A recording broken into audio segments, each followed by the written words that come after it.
Okay, सो जैसा कि पहले कहा जा चुका है, जीव, उदर, जननेंद्रिया एक ही सीधी रेखा में स्थित हैं और वो एक ही कोटि में आते हैं। भगवान चैतन्य महाप्रभु ने भी कहा है, भालो ना खाइवार भालो ना पारिवे, ना तो विलासपूर्ण वस्त्र को धारण करने, ना ही स्वादिष्ट भोजन को ग्रहण करें। तो जो लोग उदर रोग से पीड़ित हैं वे उदर की वेगों को बस में लाने में जरूर असमर्थ रहे होंगे। कम से कम इस विश्लेषण से तो यही लगता है, जब हम आवश्यकता से अधिक खाना चाहते हैं तो हम जीवन में स्वतः अनेक असुविधाओं को जन्म देते हैं।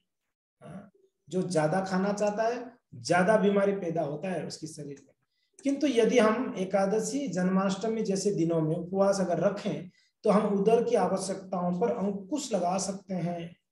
और जहां तक जननेंद्रियों की वेगों का संबंध है वे दो तरह के हैं। क्या क्या है? एक तो उचित और एक अनुचित, अथवा वैध और एक अवैध। यह हमने चर्चा किया था। जब मनुष्य ठीक से सयाना हो जाए तो वो शास्त्रों के विधि विधानों के अनुसार विवाह कर सकता है और अपनी जननेंद्रियों का उपयोग उत्तम संतान उत्पन्न करने के लिए कर सकता है। यह वैध तथा धार्मिक है। अन्यथा वह किसी प्रकार के नियंत्रण के बिना अपने काम वासनाओं की तृप्ति के लिए अनेक कृत्रिम साधनों का प्रयोग करता रहेगा। जब कोई अवैध विषयी जीवन में, जैसे कि शास्त्रों में इसकी परिभाषा दी गई, उसके विषय में चिंतन, योजना बनाना, चर्चा करना या वास्तविक संभव करना या कृत्रिम साधनों से काम तृप्ति में लिप्त होता है तो वह माया के जाल में फंस जाता है। ये आदेश न केवल दुष्टों पर लागू है अपितु त्यागियों पर भी। यह हमने ये भी चर्चा कर लिए थे। ठीक है जी। तो इसको थोड़ा सा रिकैप करते हैं। तो भक्तिसिंह सरस्वती ठाकुर कहे हैं कि कैसे भी हो, चिंतन में हो, मनन में हो, दर्शन में हो या श्रवण में हो, अगर किसी काम इच्छा यानी कोई स्त्री पुरुष के बारे में या कोई पुरुष स्त्री के बारे में अगर चिंतन करते हैं, काम वासनाओं के ऊपर चिंतन करते हैं तो वो क्या है, एक प्रकार का इंद्रिय नियंत्रण में नहीं जाएगा। वो अपने उसको अवैध माना गया। अधर्म, धर्म नहीं हो, अधर्म माना गया है कि नहीं है। अगर धर्म यानी वो उसका एक समय होता है। जैसे ब्रह्मचर्य है, 25 सालों तक एक व्यक्ति अपने ब्रह्मचर्य जीवन में रहता है, गुरुकुल में रहता है। तो उसके बाद 25 साल के बाद अगर वो चाहे तो गृहस्थ आश्रम को स्वीकार करता है और उसके बाद 50 साल तक वो गृहस्थ आश्रम में रहता है। 50 साल के बाद वो वानप्रस्थ आश्रम को स्वीकार करता है, प्रवेश करता है। और वानप्रस्थी में पति पत्नी साथ में रहकर भी कोई शारीरिक संबंध नहीं रखेंगे, भगवान का भजन करेंगे। और 75 साल में यानी 75 ईयर्स में व्यक्ति क्या करता है, संन्यास ले लेता है अपनी पत्नी को उनकी पुत्र के पास छोड़कर। ठीक है जी, ये नियम है। पर अभी समय के अनुसार हमको डिवाइड करना चाहिए। मान लीजिए हम 100 साल जीते हैं तो ठीक है, 25-25-25-25। अगर हम 50 साल ही जिएंगे तो कितना हो जाएगा? 15 भी नहीं, 12-13 होगा। हाँ, अगर 60 साल जीते हैं तो आप मान लो कि 15-15 हो सकता है। तो ऐसा डिवाइड करते हैं। तो अभी का जो एज का जो एवरेज है, आई थिंक 60 या 60 to 70 एज का एवरेज है। तो इस हिसाब से हमें डिवाइड कर देनी चाहिए कितना समय तक हमें गृहस्थ आश्रम में रहनी चाहिए। ठीक है, तो इस प्रकार से यहाँ पर बतलाया गया है। ठीक है जी। तो फिर निष्कर्ष क्या है? निष्कर्ष तो ये निकला है कि जो कोई वाणी, मन, क्रोध और जीव, उदर तथा जननेंद्रिय, ये 6 को बस में कर सकता है उसे स्वामी या गोस्वामी कहा जा सकता है। ठीक है। तो कोई आपको प्रश्न आ सकता है हम जब एग्जाम करेंगे कि स्वामी या गोस्वामी किसको कहेंगे, तो आपको ये याद रखना है कि जो अपनी वाणी को, मन की, क्रोध को, जीव को, उदर, जननेंद्रिय की इच्छाओं को, ये 6 वेगों को बस में कर लेता है, वो व्यक्ति स्वामी है या गोस्वामी है। ठीक है जी। स्वामी का अर्थ क्या है? मालिक। ठीक है। और गोस्वामी का अर्थ क्या है? गो का अर्थ है इंद्रियां, स्वामी का अर्थ है स्वामी। यानी गोस्वामी का अर्थ है जो अपने इंद्रियों का स्वामी, उसको गोस्वामी कहते हैं। जब कोई संन्यास ग्रहण करता है तो वह स्वतः स्वामी की उपाधि धारण कर लेता है। इसलिए हमारे इस्कॉन में जो सन्यासी हैं उनको क्या कहते हैं? स्वामी या गोस्वामी। जैसे राधा गोविंद गोस्वामी, वैष्णव स्वामी, परम पूज्य गोपाल कृष्ण गोस्वामी, राधानाथ स्वामी, लोकनाथ स्वामी, या स्वामी होगा या गोस्वामी होगा, दोनों सही में। ठीक है जी। तो अगर संन्यास लेते हैं तो उन्हें स्वामी का उपाधि दी जाती है। इसका अर्थ यह नहीं होता है कि वो अपने परिवार, जाति या समाज का स्वामी है ना, अपितु उसे अपनी इंद्रियों का स्वामी होना चाहिए। ठीक है जी। स्वामी अर्थ ये नहीं है बस अपना परिवार में स्वामी सबको ऑर्डर देगा या अपने समाज में ऑर्डर देगा, नहीं। स्वामी यानी जो इंद्रियों का स्वामी है जी। जब तक कोई अपनी इंद्रियों का स्वामी ना हो ले तब तक उसे गोस्वामी गोस्वामी नहीं कहना चाहिए, अपितु उसे गोदास अर्थात इंद्रियों का दास कहना चाहिए। ठीक है जी। हम सबको क्या बोलना चाहिए? क्या बोले? मायापुर वासी गोदास। हम इंद्रियों का दास है ना। स्वामी नहीं हो सकते, हम दास है, हम सभी दास है। भले हो सकता है दीक्षा हो गया होगा, दास दासी है ऑलरेडी, उसमें बोलना चाहिए आप तो गोदास है जी, इंद्रियों का दास है आप अभी भी। तो हम सभी क्या स्थिति में? इंद्रियों की बस में है, इंद्रियों को बस में नहीं किया हम लोगों। ठीक है जी। तो जो इंद्रियों को बस में कर लेते हैं उन्हें गोस्वामी कहते हैं। आप निकलना है क्या? बताइए।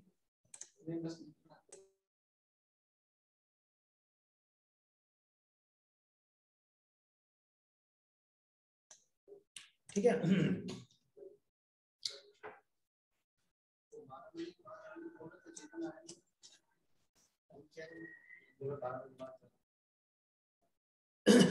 सो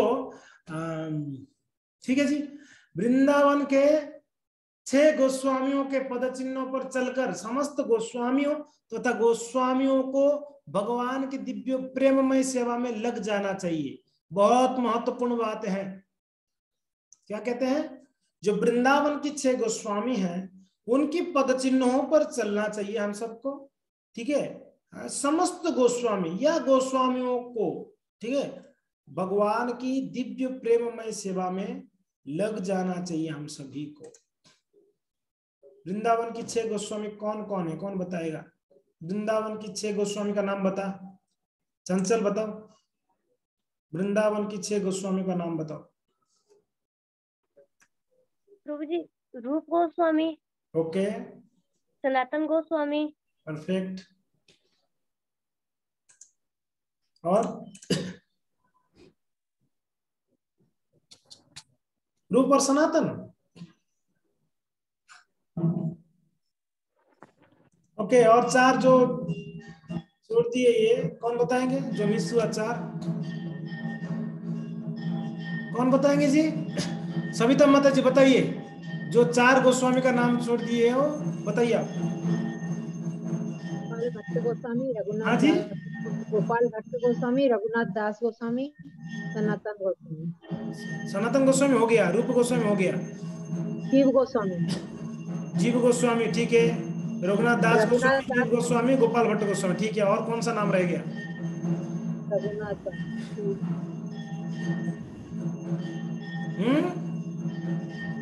यही है सर। यही है। मीन्स 6 गोस्वामी नहीं है, 5 ही गोस्वामी है जी। ठीक है जी। नहीं, 6 हैं प्रभु जी। 6 क्या? तो एक नाम बताइए। गोपाल रघुनाथ दास और रघुनाथ भट्ट 2। अच्छा ओके, रघुनाथ दास और रघुनाथ भट्ट ठीक है, 2 हो गया। और हाँ, और जीव गोस्वामी, ठीक है, एक और है कौन सा? सनातन को सनातन, और 3 क्या क्या है? रूप सनातन भट्ट रघुनाथ रूप सनातन ठीक है। और गोपाल दास और गोपाल। कौन बताएगा 6 का 6?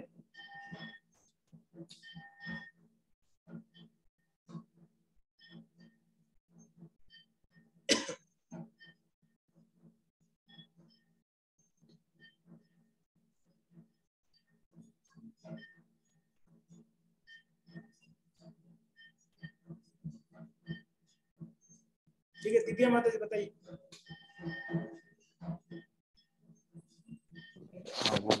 जीव गोस्वामी, सनातन गोस्वामी, रघुनाथ दास भट्ट गोस्वामी, एक सेकंड, रघुनाथ दास गोस्वामी, जीव गोस्वामी, रूप गोस्वामी, सनातन गोस्वामी, गोपाल भट्ट गोस्वामी और रघुनाथ दास।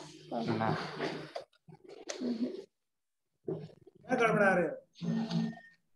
एक एक नाम बोलो। रघुनाथ दास गोस्वामी, रघुनाथ, तू क्या ना व्हाट इज चालू तू बोल। जीव गोस्वामी, सनातन गोस्वामी, गोपाल भट्ट गोस्वामी, रघुनाथ दास के क्या? रघुनाथ दास, रघुनाथ भट्ट, जीव, रूप, सनातन। अरे एक जीव, जीव गोस्वामी। जीव। चलो साक्षी माता जी 6 का 6 बताओ। हरे कृष्ण प्रभु जी। रूप गोस्वामी, जीव गोस्वामी, रघुनाथ दास गोस्वामी, गोपाल भट्ट गोस्वामी। आपका नेटवर्क गया।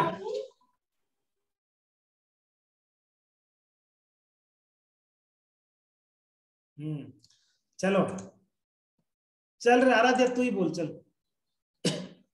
रूप गोस्वामी, सनातन गोस्वामी, रघुनाथ गोस्वामी, जीव गोस्वामी, कृष्णा दास गोस्वामी, नरोत्तम गोस्वामी, नरोत्तम गोस्वामी कहाँ आ गए? सर गोस्वामी में। हाँ, कृष्णदास कविराज गोस्वामी कहाँ आए? सर गोस्वामी में। चार ठीक बोली तू। कृष्ण गोस्वामी ना, कृष्णा गोस्वामी नहीं है, गलत है। तो मम्मी गाइड कर रही है तो मम्मी गलत बोल रही है, इसका मतलब। हाँ, मम्मी गाइड कर रही है ना वहां पास में। हाँ, तो मम्मी गलत बोल। ओके जी, 6 का 6 कोई नहीं बोल पाया। क्या आप लोग चैतन्य महाप्रभु के फॉलोअर्स बनेंगे? हाँ क्या पद्मा माता जी बताइए तो। हरे कृष्णा प्रभु जी, दंडवत प्रणाम। बोलिए। श्री रूप रघुनाथ भट्ट, श्री रूप सनातन भट्ट रघुनाथ, श्री जीव गोपाल भट्ट दास रघुनाथ। सुपर। तो ये आप भजन याद कर लो। तो अभी अब एक एक नाम बताओ पूरा।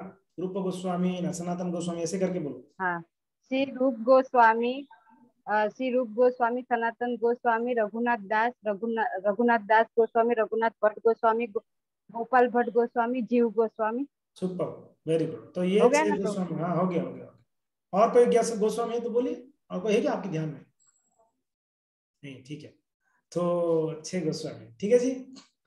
6 गोस्वामी का नाम सभी को याद होनी चाहिए। कम से कम नाम तो याद करो, उनका जीवनी याद है कि नहीं, नाम तो याद करो जी। वाह भाई, आप लोग को तो सिर्फ अभी क्लास बंद करके सिर्फ ये सब सिखाना पड़ेगा। ये सारा चीजें सिखाना पड़ेगा, मुझे ऐसा लग रहा है। क्लास होते जा रहा है, सब भूलते जा रहे हो। 6 गोस्वामी का नाम याद नहीं है, बड़े आश्चर्य की बात है। दीक्षा लेने वाले आप लोग नहीं, गोस्वामी का नाम याद नहीं है, दीक्षा लोगे। भूल जाओ दीक्षा के बारे में, भूल ही जाना। ठीक है जी, भूल ही जाना कि मुझे दीक्षा लेना है। ठीक है, वेरी गुड। सो प्रभुपाद जी यहाँ पर तात्पर्य में कहते हैं, वृंदावन की जो 6 गोस्वामी है, उनकी पद चिन्हों में चल के हमें भगवान की दिव्य प्रेममय सेवा में लग जाना चाहिए। टाइम नहीं है हमारे पास, जल्दी से जल्दी लग जाना चाहिए। इसके विपरीत जो गोदास है, वे इंद्रियों की सेवा में या भौतिक जगत की सेवा में लगे रहते हैं। उनके पास कोई अन्य कार्य ही नहीं है। अगर भगवान का सेवा नहीं करे तो किसका सेवा करेगा? हाँ जी, किनका सेवा करेंगे? अपनी इंद्रियों का सेवा करेंगे, है कि नहीं? अगर इंद्रियों से भगवान का सेवा नहीं करता है तो वो क्या करेगा? अपनी इंद्रियों की सेवा में लग जाएगा। इंद्रिया बोलेगा ये खाना है तो खिलाएगा, ये सुनना है तो वो सुनाएगा। प्रहलाद महाराज ने गोदास का और अधिक वर्णन अदंत गो के रूप में किए हैं, जो ऐसे व्यक्ति का सूचक है जिसकी इंद्रियां संयमित नहीं है।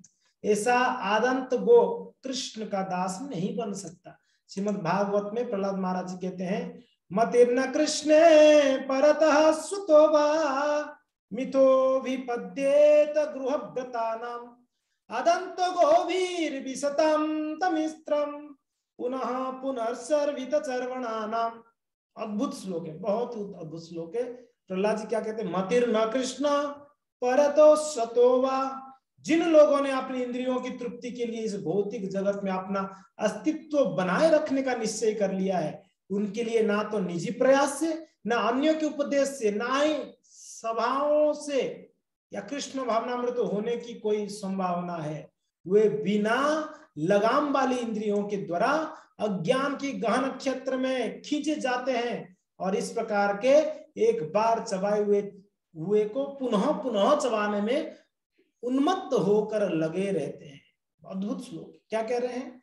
जो व्यक्ति अपनी इंद्रिय तृप्ति में लगा रहता है, उसने इस भौतिक जगत में अपना अस्तित्व बनाए रखने का निश्चय कर लिया है कि मुझे यही संसार में, जो भोगी है वो कभी नहीं चाहेगा कि मैं भगवत धाम जाना है, यही क्या करना है जाके, यहाँ ठीक है, भोग करने को मिल रहा है यहाँ पर ना। वो भोग कहा गया है, भोगी रोग भयापह। जो भोगी है ना, बड़ा रोगी भी रहता है। भोगी व्यक्ति ज्यादा रोगी रहते हैं जी। और त्यागांत शांतिम अनंतरम, जो व्यक्ति त्यागी है, जो व्यक्ति त्यागी है, विरक्त है, शांति को अनुभव करता है। जो अपनी इंद्रियों की विषयों को त्याग दिया है, नियंत्रण कर लिया है, वो परम शांति का अनुभव करता है, परम शांति का अनुभव करता है। तो ये कहा गया है कि वो अपने निजी प्रयास से या अन्य कोई उपदेश से कृष्ण भावनामृत हो ही नहीं सकता है। मीन्स इस श्लोक में प्रहलाद महाराज सीधी सीधी बात कहते हैं, इंद्रिय भोग एक तरफ कृष्ण भक्ति है। अगर आप दोनों करना चाहोगे नहीं हो पाएगा, संभव ही नहीं है। सीधी सीधी बात है। अगर आप कृष्ण भक्ति करनी है तो इंद्रिय भोग को त्यागनी पड़ेगी जी। आप बोलोगे कि मैं दोनों नाव में पैर रख के चलूंगा, संभव नहीं, नहीं संभव है। नाव क्या होगा? अगर दो नाव में आप पैर रखे हो क्या होगा? डूबोगे, डूब जाएंगे।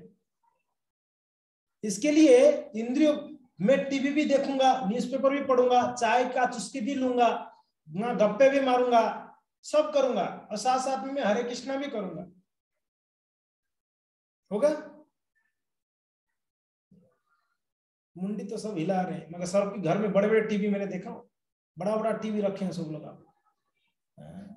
प्रभु जी थोड़ा थोड़ा कभी कभी देख लेते हैं, यानी प्रभु जी थोड़ा थोड़ा कभी कभी जहर पी लेते हैं। हम हमेशा पीते नहीं है, दिन में एक आधा बार पी लेते हैं जहर।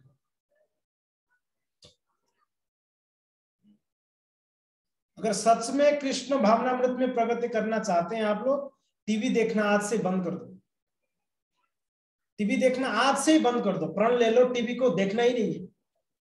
प्रभु जी घर में है, आंखों में तो आता ही है ना, ये सब बहानाबाजी, ऐसा कुछ नहीं है। आंखों में कहाँ क्यों आएगा? आप अपना काम करो, पढ़ाई करो। अगर आपकी बस चलता है घर पे तो टीवी को हटा दो, पहली बात। तो अगर आपका चलता है घर पे, नहीं चलता है, मेरा नहीं चलता है घर पे, तो कोई बात नहीं, टीवी रहने दो, उसमें देखो ही मत। एक तो टीवी हो गया, दूसरा आपको पता है टीवी देखने वाले को व्यभिचार बोलते हैं। व्यभिचार क्या बोलते हैं उसको? व्यभिचार है।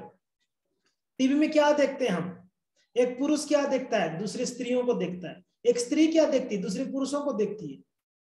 तो व्यभिचार नहीं है ये वेश्यावृत्ति है। टीवी देखना मीन्स वेश्यावृत्ति कहा गया, सीधी सीधी बात। आप वेश्या बनना चाहते हो या आप भक्त बनना चाहते हो, डिसाइड आपको करना है। क्या देखते हो टीवी में? क्या देखते हैं हम? दूसरे पुरुषों को देखते हैं ना, और दूसरी स्त्रियों को देखते हैं, और क्या देखते हैं? ऐसे हो ही नहीं सकता कि मैं तो देखो प्रभु जी मैं ना कोई पुरुष को नहीं देखता हूँ, सिर्फ टीवी में स्त्रियां जो आते हैं उन्हीं को देखता हूँ मैं। ऐसे कोई बोल सकता है? कोई माता जैसे बोल सकते हैं मैं तो सिर्फ स्त्रियां जो आते हैं ना लड़कियों को ही देख रहा हूँ, मैं तो लड़कों को देखता ही नहीं। संभव नहीं है। अब कोई पुरुष ये नहीं बोल सकता है प्रभु कि नहीं देखो प्रभु मैं तो सिर्फ प्रभु जी को देखता हूँ, स्त्रियों को छाट के निकाल देता हूँ, उनको देखता ही नहीं। ऐसा हो सकता है क्या? और स्त्री पुरुष का बहुत विशेष आकर्षण है, नहीं चाहते वो भी नजर में आए तो नजर हटी तो दुर्घटना घटी, नजर हटी तो दुर्घटना घटी। व्यक्ति नहीं चाहते हुए भी फंस जाता है। हम जानबूझ के क्यों फंसना चाहते हैं समझ में नहीं आता। Be careful, be strict. आजकल एक फैशन हो गया है, प्रभु जी हम तो आस्था चैनल देखते हैं, आस्था चैनल में क्या है, आपको कोई गोलोक वृंदावन ले जाने का रास्ता दी गई है आस्था चैनल में। आस्था चैनल देखते हैं, कितना आस्था है आपको मुझे पता है। वो आस्था चैनल देख देख के कृष्ण भक्ति से आस्था ही उठ जाती है, वो आस्था ऐसा है। तो काहे का आस्था चैनल कोई मतलब। प्रोजी थोड़ा न्यूज देखता हूँ, क्या करना है, प्रेसिडेंट हो भारत का, प्राइम मिनिस्टर हो, न्यूज क्या करोगे आप? हाँ? जीवन में कुछ जरूरत नहीं है टीवी का। अब थोड़ा सा सोच के विचार के देखो, टीवी का कितना जरूरत है हमारे जीवन में, कितना जरूरत है। तो सब लोग बोलेंगे चलो टीवी आज से नहीं देखेंगे, मोबाइल है ना हमारे पास, मुझे मोबाइल में कुछ कमी है क्या? जो चाहो वो मिलता है मोबाइल में आजकल, जो चाहो मिलता है, सब प्राप्त हो जाता है। कश्मीर फाइल्स मिल जाएगा मोबाइल में, मिल रहा, सब लोग देख भी लिए होंगे मुझे पता है, मिल रहा, अवेलेबल है। यस क्या अवेलेबल नहीं है? थिएटर में पिक्चर आने से पहले मोबाइल में आ जाता है आजकल, नेटफ्लिक्स। तो सबसे बड़ा खतरनाक है ये मोबाइल और टीवी। देखो, खुद को बचाना चाहते हो, प्लीज अवॉइड करो इस चीजों को। और फंसना चाहते हो, आपको कोई बचा नहीं सकता है, आपको कोई नहीं बचा सकता। जो व्यक्ति सोया है उसको जगा सकते हैं, जो व्यक्ति सोने का नाटक करता है उसको हरि ब्रह्मा भी आके उठा नहीं पाएगा। सोने का नाटक करने वाले को उठा सकते हो, वो सोया नहीं है, सोया होगा तो चलो उठा लोगे आप, वो तो सोया नहीं है, नाटक कर रहा है सोने का, तो उसको कौन उठा लेगा बताओ? तो वैसे अगर हम सच में बचना चाहते हैं, हमको बचाने के लिए बहुत मार्ग है, बच जाएंगे। अगर हम बचना ही नहीं चाहते हैं, नाटक कर रहे हैं बस, हम भक्ति करना चाहते हैं जी, हम भक्ति करना चाहते हैं, नाटक सिर्फ कर रहे हैं, हम भक्ति करना चाहते हैं, बाकी सब करेंगे हम भौतिक संसार में, सारा भोग विलास में लगे रहेंगे। क्या यहाँ क्या बताया गया पता है? एक जगह पे ये क्या गया है ये बड़ा प्रसिद्ध श्लोक है। कहते हैं कि पुरंग मातंग पतंग भृंगा मीना हता पंच विरेव पंच एक प्रमादी सकतम न हन्यते या सेवते पंच विरेव पंच एवं यो विषया सक्ता नरत्वमति दुर्लभात् वृथा नाशयते मूढ़स्थ स्यात् पापतरो की कहा ही कहा। क्या कह रहे पता है? हाथी, हिरण, हाथी, पतंग, भौरा और मछली, ये पांचों क्रमशः 5 जो है इंद्रिय विषयों से फंसते हैं। हिरण क्या करता है? शब्द से, सुंदर शब्द से फंसता है। हाथी स्पर्श इंद्रियों से फंसता है, और पतंग रूप से, और भौरा रस, मछली गंध, ये 5 लोग फंसते हैं। इनका एक एक इंद्रिय प्रबल है, ऐसे कहा गया है।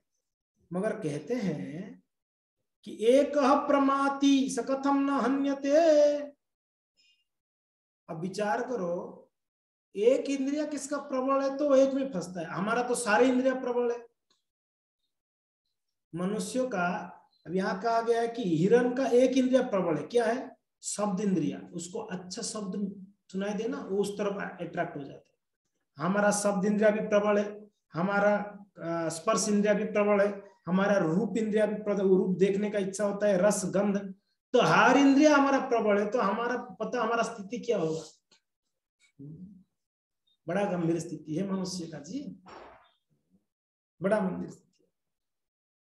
नारद जी कहते हैं भागवत में, बड़ा सुंदर बात है, ये तद्यातुरचित्तानां मात्रा स्वर्शे छया मुहु भव सिंधु लप्ते दृष्टो हिरचर्यानुवर्णनम। नारद जी कह रहे हैं, क्या कह रहे हैं पता है? नारद जी कहते हैं यह मेरा निजी अनुभव है। क्या अनुभव है जी आपका? जो लोग विषय वस्तुओं के संपर्क की इच्छा रखते हैं ना, रखने के कारण सदैव चिंताग्रस्त रहते हैं। वे भगवान की दिव्य लीलाओं के निरंतर कीर्तन रूपी सर्वाधिक उपयुक्त नौका पर चढ़कर अज्ञान रूपी सागर को पार नहीं कर सकते हैं। ठीक है? अगर विषय भोगी हैं, विषय भोग का इच्छा है, वो भगवान की प्रेम भक्ति को प्राप्त नहीं कर सकता है, संभव नहीं है। और क्या कह रहे हैं पता है? स्कंद पुराण में बताया गया है, योरप्तलिंगान तानारी परस्पर दुरात्म भी तेसा मयो मई नारी बहिर्वर्ण तो बक्षसी स्थापते बध्यते चापित। जो नारी पुरुष के प्रति अट्रैक्ट होती है उसको क्या किया जाता है, नरक में ले जाके एक जलता हुआ अग्नि का पुरुष के साथ सटाया जाता है, उसको आलिंगन करने के लिए जबरदस्ती आलिंगन कराया जाता है। और जो पुरुष स्त्री के प्रति आसक्त होता है, स्त्री भोगी है, उसको एक स्त्री का जलता हुआ पुतला उसको सटाया जाएगा लोहे का। ये स्कंद पुराण में वर्णन है, वो अपने इंद्रिय भोग में रहता है। इसके लिए कहते हैं जो इंद्रिय भोग करता है उसको इंद्रियों के कार्य मन जीव शरीर धर्म धैर्य बुद्धि लज्जा ऐश्वर्य बल स्मृति सत्यनिष्ठा समाप्त हो। क्या क्या समाप्त होती है इंद्रिय भोगी का, देख लो। इंद्रियाणि मनः प्राण आत्मा धर्म धृतिमति ही श्री तेज स्मृति सत्य तस्य नश्यति जन्मना। जन्म से ही खत्म, जन्म काल से। हे भगवान, जन्म काल से जो कामेच्छा के कारण मनुष्य की इंद्रियों की विषय भोग में लग जाता है, वो व्यक्ति का कार्य मन जीवन शरीर धर्म धैर्य बुद्धि लज्जा ऐश्वर्य बल स्मृति सत्यनिष्ठा सब समाप्त। इंद्रिय भोगी का बहुत खतरनाक खतरनाक श्लोक है भाई, अद्भुत अद्भुत श्लोक बताया गया है यहाँ पर।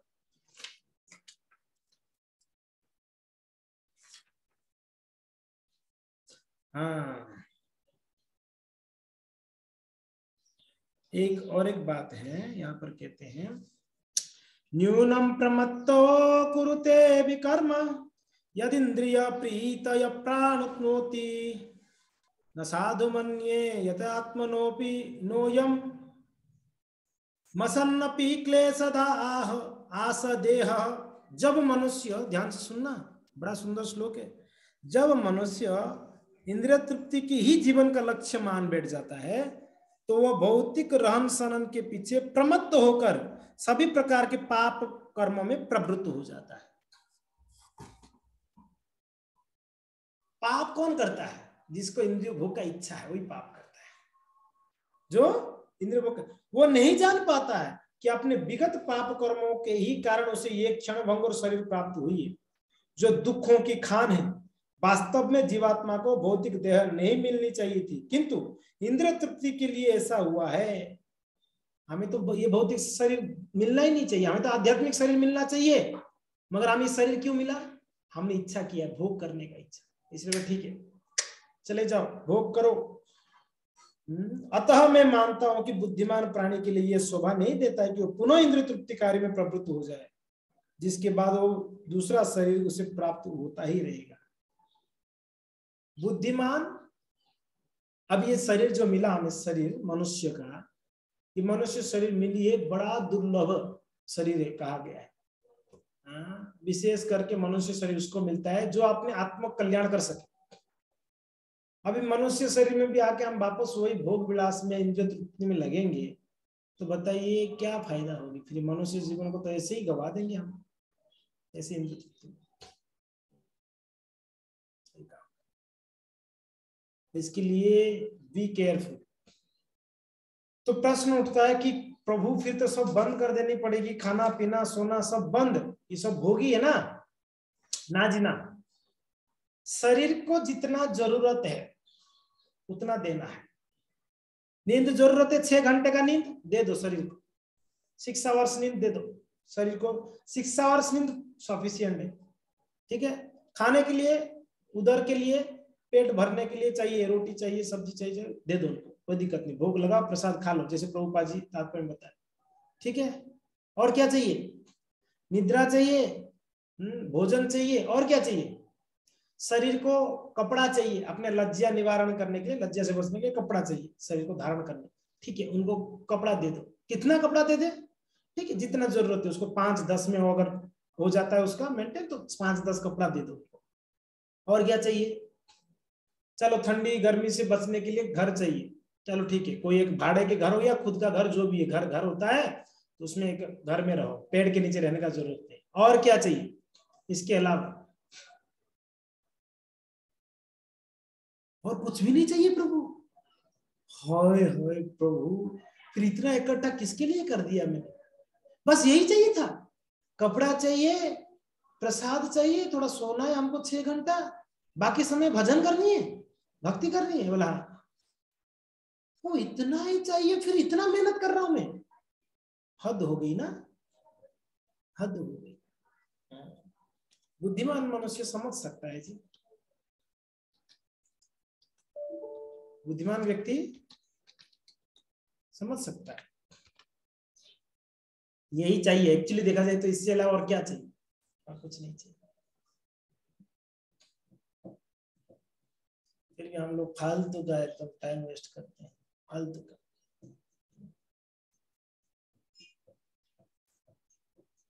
सरल जीवन यापन करना है, प्रसन्न रहनी है, टेंशन बाजी से जीना नहीं है।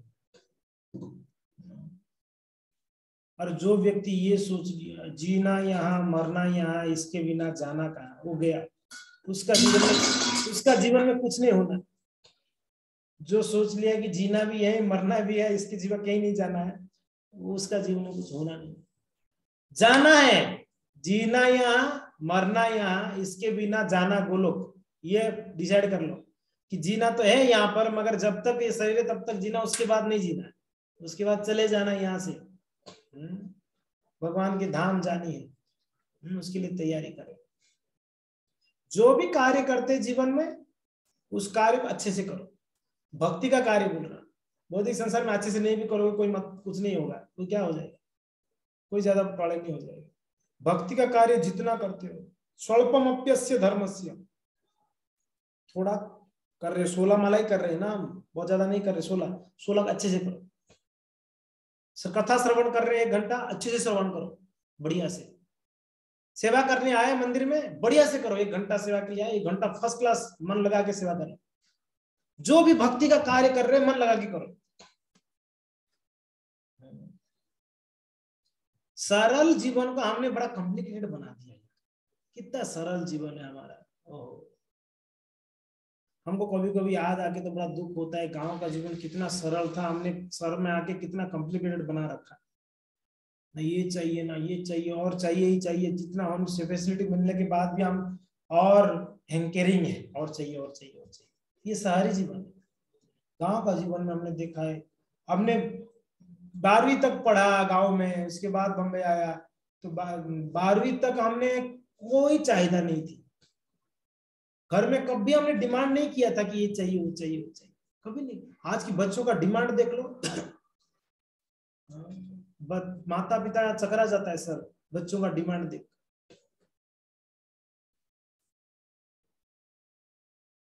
सच में ये जीवन को बहुत सरल जी सकते हैं हम, आराम से जी सकते हैं और आनंद से जी सकते हैं।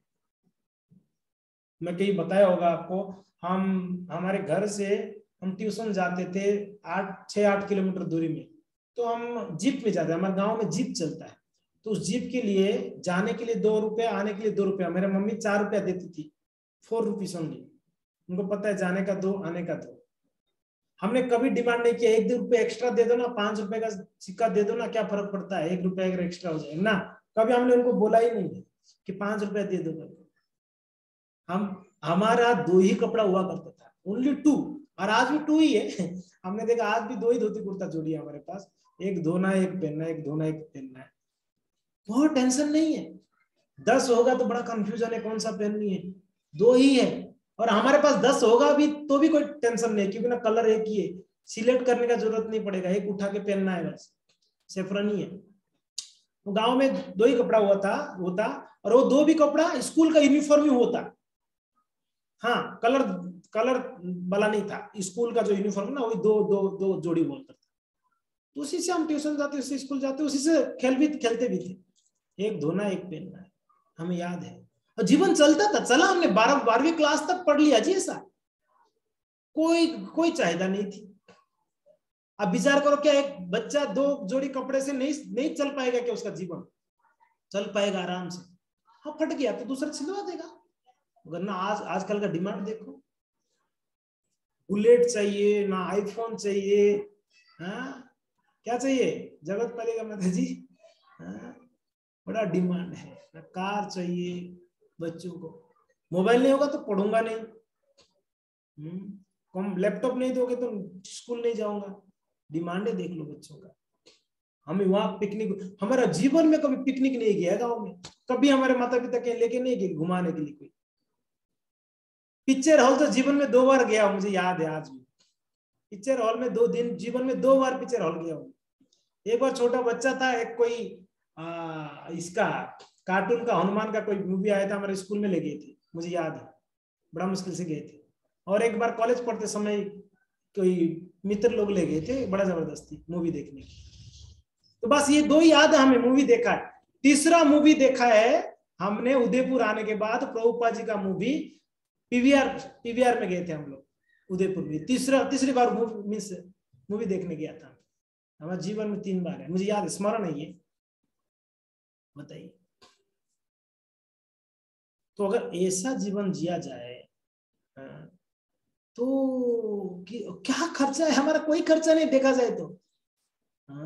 कोई ठीक है, खाने में लगा दो, कोई अच्छा खाओ। अच्छा भी को खाते हैं, इतना कमा के अच्छा खाते हैं? फालतू चीजें खाते हैं, फालतू चीजें खाते हैं। अच्छा तो खाओ, ठीक है, कमा रहे बढ़िया से खाओ, अच्छे से पौष्टिक आहार खाओ, बढ़िया। फालतू चीजें खाएंगे तो इसके लिए जितना इंद्रियों को आप दोगे भोग, उसको इंद्रिया उसको उतना चाहिए, उतना डिमांड करेगा और चाहिए करके। आप देख लो, कभी इंद्रिया ये नहीं बोलेगा कि बहुत हो गया बस अभी नहीं चाहिए ना। इंद्रियों को चाहिए ही चाहिए, हमेशा चाहिए। तो यहां पर लास्ट में कहा गया है कि कृष्ण भावना में तो होने की कोई संभावना नहीं है। वे बिना लगाम वाली इंद्रियों के द्वारा अज्ञान की गहन क्षेत्र में खींचे जाते हैं। बिना लगाम वाले इंद्रियां, जैसे कोई घोड़े हैं रथ में और घोड़ों में लगाम ना हो। लगाम पता है ना, उसको जो रस्सी होता है उसके मुंह में लगा रहता है, उसको पकड़ के वो लगाम होता है। लगाम के बिना घोड़े हो और 5 घोड़े हो कोई रथ में और उसमें कोई लगाम नहीं है, क्या होगा उस रथ का स्थिति? एक घोड़ा कहीं इधर जाएगा तो एक घोड़ा कोई उधर जाएगा तो कोई घोड़ा उधर, वो रथ का क्या स्थिति होगी आप सोच लो। वैसे हमारा स्थिति है। इस शरीर में जो 5 इंद्रियां हैं, जीवा है, आंख है, कान है, त्वचा है कि नहीं? ये जो इंद्रियां हैं ये हमें 5 तरफ खींचते हैं जी, बिना लगाम वाले हमारा शरीर। तो इसलिए हम लोग बड़े परेशान हैं। और इस प्रकार के एक बार चबाए हुए को पुनः पुनः चबाना, पुनः पुनः चर्वणाना नाम। क्या कह रहे हैं? पुनः पुनः चर्वित चर्वणाना। हम इस संसार में क्या कर रहे हैं? चबाए हुए को वापस चबाते हैं, चबाए हुए को वापस चबाते हैं। जैसे च्युइंगम कोई खाया होगा, पूरा उसमें से मिठास चला जाए फिर भी लोग चबाते रहते हैं, उसमें कोई रस मिलता है? चबाए हुआ को वापस चबाना, चबा के पूरा खत्म हो गया उसको और चबा। तो वैसे इस संसार में इंद्रिय भोग यानी चबाया हुआ को वापस चबाना।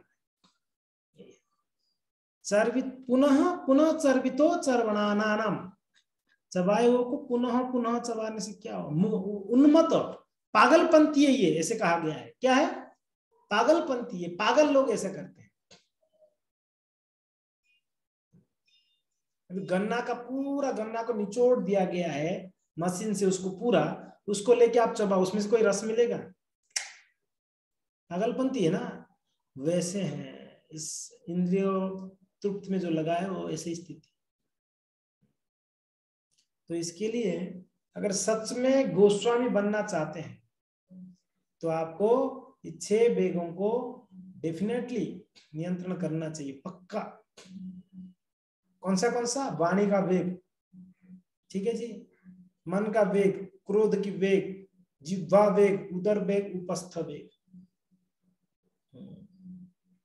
6 वेगों को नियंत्रण कर ले, बढ़िया भक्त बन सकते हैं। ये तो क्या बोलते हैं, क्या कहते हैं ना, ये पहला कदम है भक्ति में, 6 इंद्रियों को नियंत्रण करना, 6 वेगों को, ये पहला कदम। ये अगर वेगों को नियंत्रण किया जाए तो भक्ति करने के लिए आपको मार्ग सुगम हो जाएगी। हम भक्ति नहीं कर पाते, इसी ये कारण है ना, इंद्रिय हमको अलग अलग तरह से खींच लेते हैं।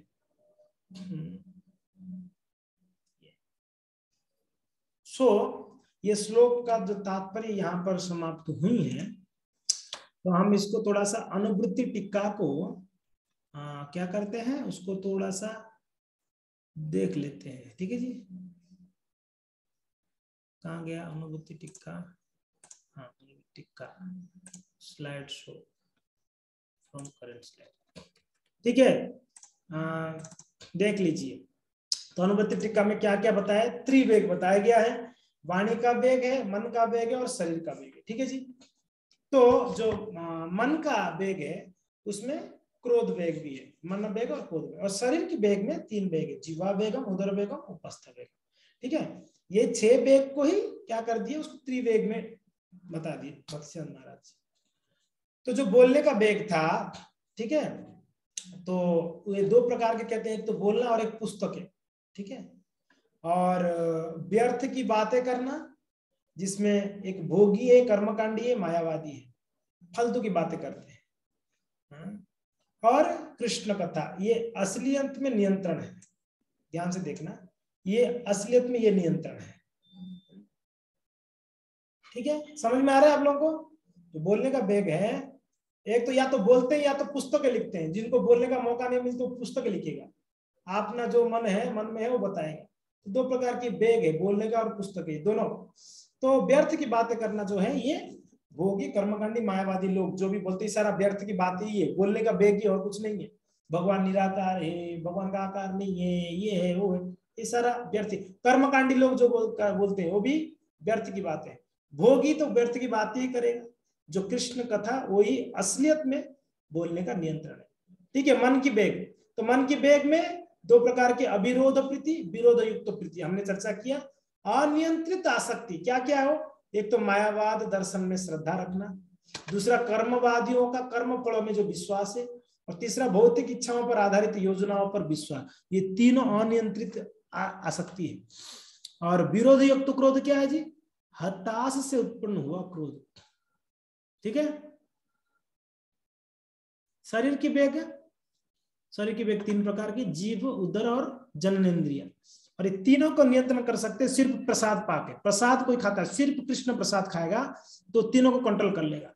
समझ रहे अनुपम माता जी?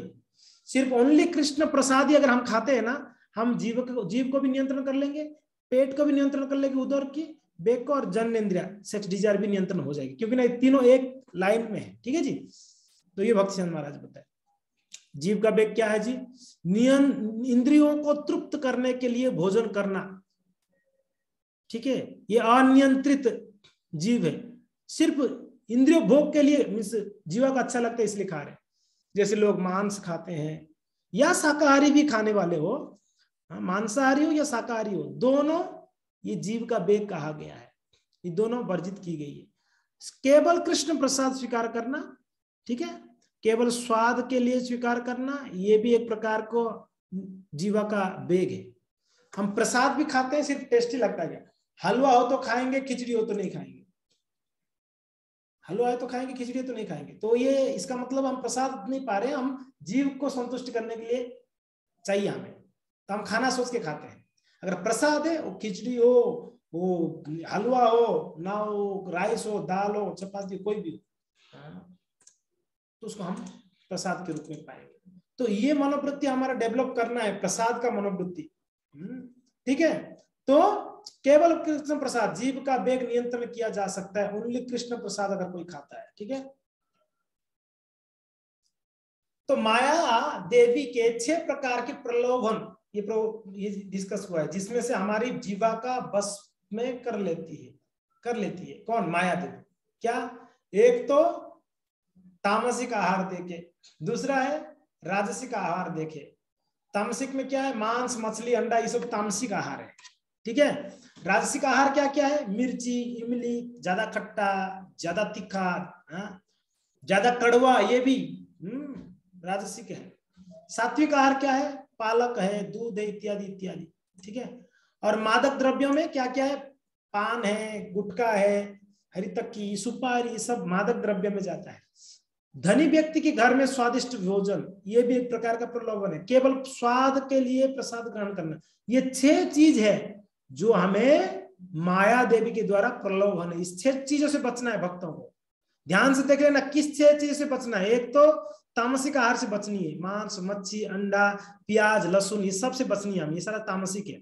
दूसरा राजसिक में ज्यादा मिर्ची, ज्यादा इमली, ज्यादा खट्टा, ज्यादा तिक्ता, ज्यादा कड़वा, ये सब से बचनी है। सात्विक भोजन, पालक, दूध इत्यादि, ये सात्विक भोजन से भी बचना है। इसको जब तक कृष्ण को अर्पण नहीं करोगे, सात्विक भोजन भी कोई काम का नहीं है।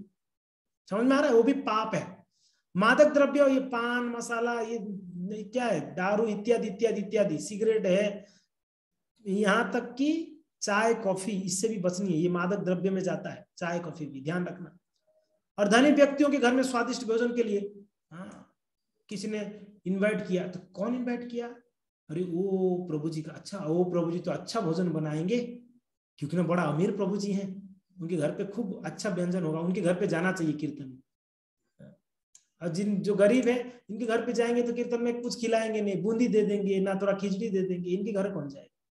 इस प्रकार का जो मेंटेलिटी है ना, ये भी एक प्रकार का माया देवी का प्रलोभ है। और केवल स्वाद के लिए प्रसाद को ग्रहण करना, ये 6 चीजों से बचेंगे तो हम जीवा की बेग से बच जाएंगे। ठीक है, समझ में आ रहा है सबको? ओके जी। नेक्स्ट, उदर का बेग। उदर का बेग यानी आवश्यकता से अधिक खाना, ये उदर का बेग है। विशेष दिनों में उपवास रखना, इससे हम उदर का बेग को नियंत्रण कर सकते हैं। जैसे एकादशी आया, कोई आचार्यों का आविर्भाव तिरोभाव आया, जन्माष्टमी आया, जैसे अभी गौर पूर्णिमा आया था, इस दिनों में उपवास रखना चाहिए, तो इससे हम जीव उदर का बेग को नियंत्रण कर सकते हैं। जनन इंद्रियों का बेग अवैध है और एक वैध है। अवैध की क्या है? ये अनुचित कहा गया, केवल काम वासना की तृप्ति के लिए। उसमें क्या क्या बताया गया? चिंतन करना, योजना बनाना, चर्चा करना, वास्तविक संभव करना या कृत्रिम साधनों का प्रयोग करना। ठीक है जी, ये सारा अवैध माना गया है। कोई अगर सोचता भी है ना सेक्स के बारे में, अगर चिंतन भी करता है, तो भी वो अवैध समागम कहा गया है। सिर्फ चिंतन करने से, योजना बनाना, प्लानिंग करना, कैसे ये भोग किया जाए, ये भी खतरनाक है।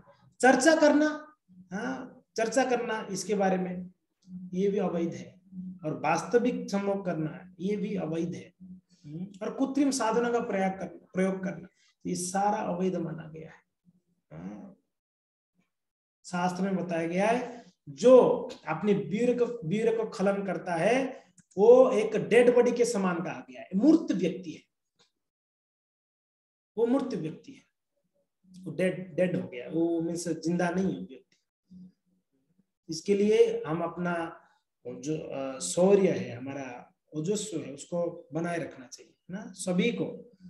इस व्रत को पालन करना चाहिए, ब्रह्मचारी व्रत को। सिर्फ यहाँ पर नियंत्रण के लिए कहा गया है, ओनली कृष्ण विवाह के बाद उत्तम संतान के लिए अगर संभोग की जाती हैं तो असलियत में नियंत्रण में आ जाएगा। ठीक है जी, इसको ध्यान रखना चाहिए। और उसके बाद क्या है? उसके बाद ये श्लोक खत्म हो जाती है। यहाँ पर नेक्स्ट श्लोक का चर्चा होगी। ठीक है जी, धन्यवाद। किसी का कोई जिज्ञासा है?